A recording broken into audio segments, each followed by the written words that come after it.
bonsoir et bienvenue si vous nous rejoignez au journal. L'actualité reste dominée à Pointe-Noire par le séjour du travail du ministre de l'Enseignement primaire, secondaire et de l'Alphabétisation, Anatole Koliné-Makosso, lié à la tenue prochaine du baccalauréat session de juin 2018.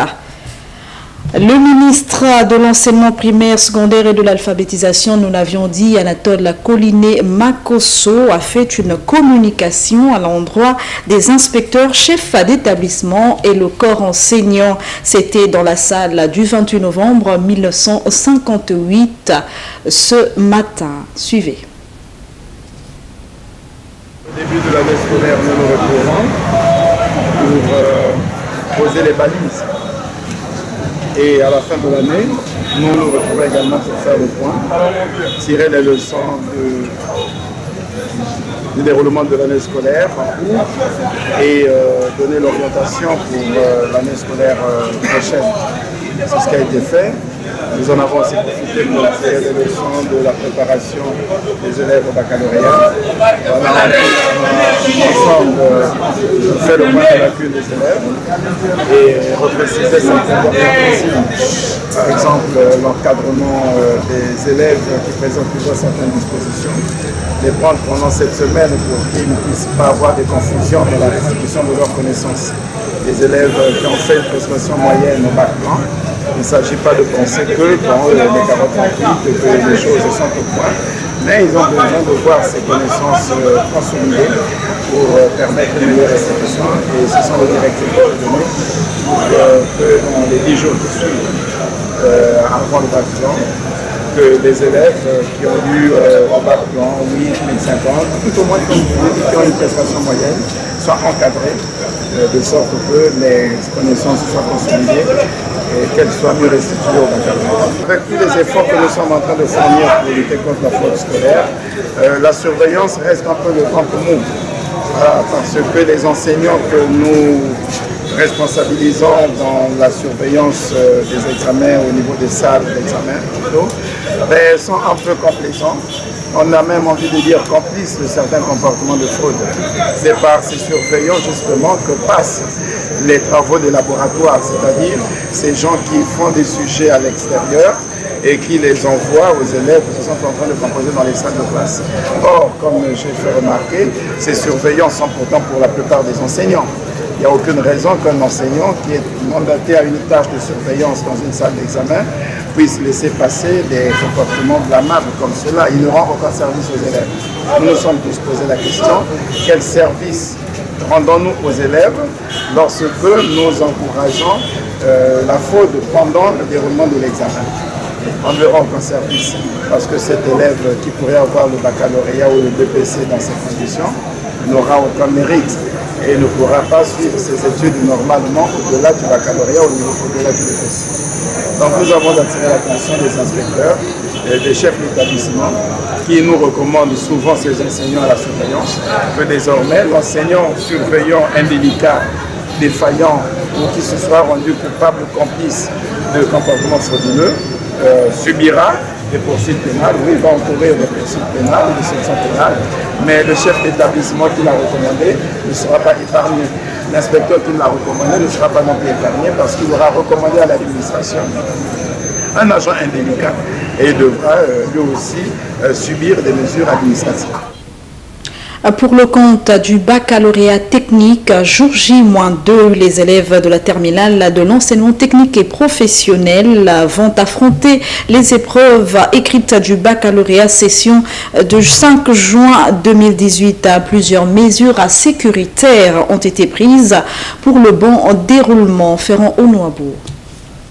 Au total, 5 800 candidats de l'enseignement technique et professionnel, dont 3 070 femmes, et 2750 hommes sont inscrits cette année au baccalauréat session du mardi 5 juin 2018. Selon les statistiques, 1903 candidats des séries industrielles et 3914 des séries commerciales sont repartis dans 17 centres retenus pour la circonstance dans le département de Pointe-Noire. Au service des examens et concours, Les candidats défilent depuis plus d'une semaine pour vérifier les noms sur la liste définitive et voir dans quel centre ils iront affronter ces épreuves écrites du bac technique qui se dérouleront sur toute l'étendue du territoire national. Je suis venu vérifier mon nom sur la liste et j'ai aussi vu mon nom sur la liste. Je suis au centre de LVA 1.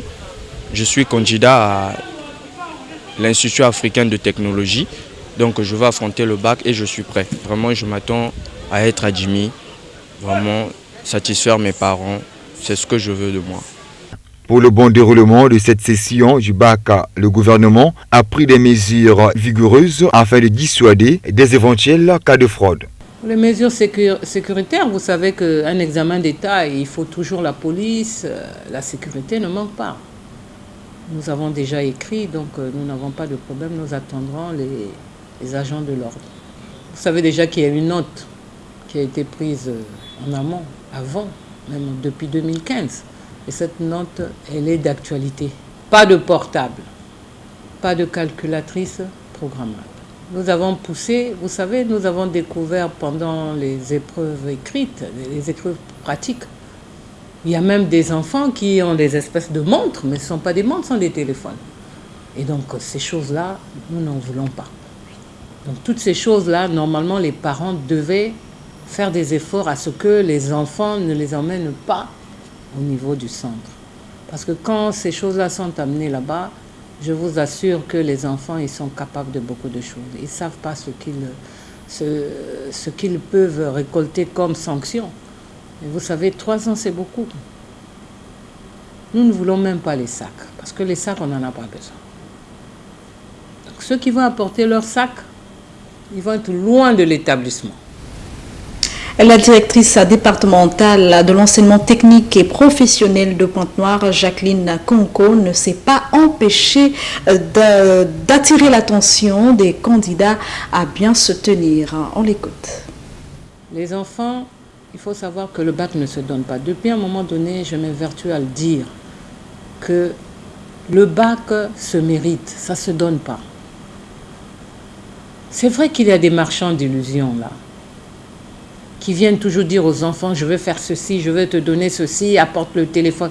Ça, c'est archi faux. C'est archi faux. Je ne voudrais pas aussi que les parents rentrent dans cette danse-là, parce que ça, ce n'est pas juste. Les enfants, le jour de l'examen, au lieu de dormir, les enfants se baladent dans toute la ville pour chercher la vérité. Mais il n'y a pas de vérité dans la ville pendant la nuit. Il faut se reposer, il faut réviser. Donc, ces choses-là n'existent plus. Les enfants, ils sont tenus d'étudier. S'ils étudient, ils vont mériter le bac. Mais s'ils n'étudient pas, s'ils n'apprennent pas, ils vont récolter ce qu'ils ont sémé pendant 9 mois. Mais je préfère que vous échouez que d'être pris en flagrant délit pour écoper 3 ans. Pour revenir au ministre de l'enseignement primaire, secondaire et de l'alphabétisation, Anatole Coliné Makosso, nous revenons pour dire que hier, il a fait la ronde des établissements secondaires pour se rendre compte de l'état d'avancement des programmes, mais aussi exhorter les candidats au baccalauréat, session de juin 2018 au travail. Sincère Modeste Mafouta Paris. Le cortège du ministre de l'enseignement primaire, secondaire et de l'alphabétisation a pris son envol au siège de la préfecture de Pointe-Noire. Le leitmotiv était la conscientisation des 20 927 candidats du département repartis dans les établissements d'enseignement général. Le lycée Victor Augagneur était la première étape de ce périple. Venait le lycée Pointe-Noire 2. Par la suite, il a été accueilli au lycée Les Trois Glorieuses, dans le premier arrondissement. Le tour venait au lycée 30 mars de Tiétié et la boucle au lycée Alexandre Honoré Paka de Mpaka dans le 6e arrondissement Ngoyo. La toile de fond était de se rendre compte de l'état d'avancement des programmes, le bac blanc révélateur catastrophique pour les élèves et le sempiternel problème de la fraude pendant le déroulement des épreuves. Fernita Prince Louemba, élève en classe de terminale, après l'adresse du ministre. Nous devons nous préparer en conséquence pour le baccalauréat, donc on ne doit pas tricher. Il a refusé la fraude, en fait c'est tout, simplement c'est ça, il a refusé la fraude, donc on doit s'appliquer pour le baccalauréat et je peux dire on est prêt pour le baccalauréat, on est vraiment sûr et ça peut aller. Une adresse d'Anatole Collinet-Makosso à l'endroit des élèves lors de son périple. Je sais que vous n'avez pas multiplié les exercices d'application, c'est pas ça. Donc il y a eu plusieurs difficultés. Ce qui revient à dire que si on n'a pas compris, il vaut mieux pour vous de reculer pour mieux. Ça ne vaut pas la peine de tricher parce que ça vous conduira nulle part. C'est clair? Aujourd'hui, le ministre ne veut plus mettre là. Ah non, non, non, je veux parler à vos cœurs pour que vous compreniez que ce qui compte, ce n'est pas avoir le baccalauréat. Ce qui compte, c'est comprendre la classe de terminale, bien la comprendre, quitte à la reprendre, pour bien la comprendre et être sûr que quand j'aurai le baccalauréat, j'irai à l'université, non pas pour boire, non pas pour être en difficulté, mais je vais réussir parce que j'ai bien compris ma classe de terminale. Le 12 juin prochain est la date retenue pour le démarrage des épreuves du baccalauréat général de l'année scolaire en cours, et cela sur toute l'étendue du territoire national. Devenue légion au cours de différentes sessions d'examen, la fraude sera combattue sur toute la ligne, a laissé entendre Anatole Collinet-Makosso au terme de sa ronde. On l'écoute. Le dispositif de lutte contre la fraude a été renforcé. Il y aura pendant les examens des détecteurs d'éléments de fraude. Les membres du jury seront dotés de ces détecteurs. Et à chaque épreuve, les cadres de la lutte contre la fraude passeront dans les salles de classe, feront passer ce dispositif. Ce dispositif ne se limitera pas seulement à déceler les fraudes. Ce dispositif sera aussi de nature à identifier la photo ou le visage du candidat en conformité avec sa copie. Ce qui nous permet de lutter contre le mercenariat. C'est quoi le mercenariat? C'est cet agent, c'est ce candidat qui, au lieu de passer seul son examen, va faire son examen par quelqu'un d'autre. Un encadreur, un frère, qui va passer l'examen à sa place. Qu'il sache que s'il réussit son baccalauréat dans ces conditions, le jour où il voudra retirer le diplôme, eh bien, ce n'est pas sa photo qui sera sur le diplôme, ce sera la photo de la personne qui avait passé l'examen à sa place. Et il verra bien que ce diplôme finalement ne lui servira à rien parce que son nom sera contraire à la photo qui y sera apposée. Voilà, c'est toutes ces consignes que nous avons voulu donner aux enfants pour leur permettre de préparer leur examen dans de bonnes conditions, de façon sereine et d'avoir conscience que le bac est à leur portée, il suffit pour eux de fournir quelques efforts. Restons dans ce domaine de l'éducation pour dire que les bâtiments flambants neufs du lycée français Charlemagne de Pointe-Noire, fruit du partenariat APE, Association des parents d'élèves, et AEFE, Agence de l'enseignement du français à l'étranger, ont été inaugurés vendredi 1er juin par Bertrand Cochery et Anatole Collinet-Makosso, respectivement ambassadeurs de la France au Congo et ministre de l'enseignement primaire, secondaire et de l'alphabétisation. Images et commentaires. Le projet Avenir Établissement a connu le terme de ses travaux dans la capitale économique Pointe-Noire. Démarrés en 2013, les travaux d'agrandissement se sont achevés l'année en cours. À cet effet, en présence des autorités départementales, entre autres, Alexandre Honoré Paka, préfet de Pointe-Noire, le général de brigade Jean Olesongo Ondaï, commandant la zone militaire de défense numéro 1, l'ambassadeur de France au Congo et le consul de France à Pointe-Noire, représentaient le corps consulaire, étaient tous autour du patron de l'enseignement primaire, secondaire et de l'alphabétisation Anatole Collinet-Makosso pour l'inauguration des nouveaux bâtiments du lycée français Charlemagne. Tour à tour, les différents intervenants se sont félicités de l'apport de l'association des parents d'élèves et du comité de gestion. L'aboutissement de ce projet était un sujet de joie pour Bertrand Cochery en mettant en exergue l'Agence de l'enseignement du français à l'étranger dans son apport combien important. Le soutien du ministre était un plus et les encouragements à toutes les parties prenantes. Le proviseur du dit lycée, maître d'œuvre, véritable chef de chantier, Didier Trébeau, s'est exprimé. Le projet Avenir Établissement avait pour objectif de moderniser le lycée Charlemagne dans l'idée de le conforter dans son rôle donc leader du réseau de l'Agence de l'enseignement français à l'étranger en Afrique centrale. Comme vous le savez, notre établissement mène de nombreuses actions de coopération éducative avec les lycées et les collèges de Pointe-Noire. C'est d'ailleurs le sens de l'intervention du ministre Collinet Makosso à l'occasion de cette inauguration, qui prouve bien la force des liens entre le système éducatif congolais et le système éducatif français. Alors, ce sont des installations qui sont modernes et qui répondent aux derniers critères, notamment dans le domaine scientifique, avec des équipements, des paillasses scientifiques, des équipements de sciences, un système informatique qui permet de suivre sans aucun problème un programme de sciences expérimentales. Parce que la vraie particularité, si vous voulez, du système français, et notamment dans les sciences, c'est toute la partie expérimentale. La découverte de la plaque inaugurale de ces nouvelles bâtisses était le point culminant de cette cérémonie au lycée français Charlemagne de Pointe-Noire. Après l'inauguration des bâtiments du lycée français Charlemagne de Pointe-Noire par Bertrand Cochery, ambassadeur de France au Congo, et Anatole Collinet Makosso, ministre de l'enseignement primaire, secondaire et de l'alphabétisation, parlons de la journée mondiale du lait célébrée hier, 1er juin 2017, initiée par l'Organisation des Nations Unies pour l'alimentation et l'agriculture. Cette journée a donc été célébrée hier. Suivons le but de cette journée dans ce commentaire de Tara Demac. Très peu médiatisée, la Journée mondiale du lait a pour but de favoriser une prise de conscience des bienfaits de cet aliment. Dans certains pays du monde, à l'instar du Canada, cette journée est présentée de façon amusante pour faire prendre conscience aux élèves de l'importance de consommer du lait dans le cadre d'une alimentation saine et équilibrée. Aussi appelé or blanc, le lait a un caractère universel, également une importance à des activités économiques liées à sa production.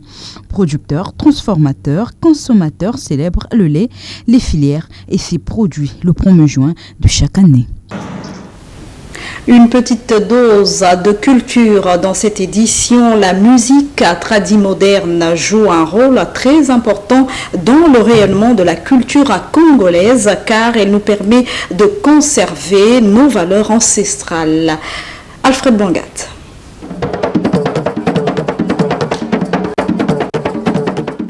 La musique traditionnelle, première forme de musique, existe depuis des lustres et est liée à la vie en société. Transmise de bouche à l'oreille, depuis quelques années, un nouveau genre est né à partir de cette musique traditionnelle, la musique tradimoderne. C'est une musique des ancêtres mélangée avec les instruments modernes d'aujourd'hui, comme la guitare, le piano. Ce qui m'a animé pour faire la musique tradimoderne, c'est vraiment promouvoir notre culture à nous, donner également à nos enfants l'influence de notre musique, que faisaient nos ancêtres.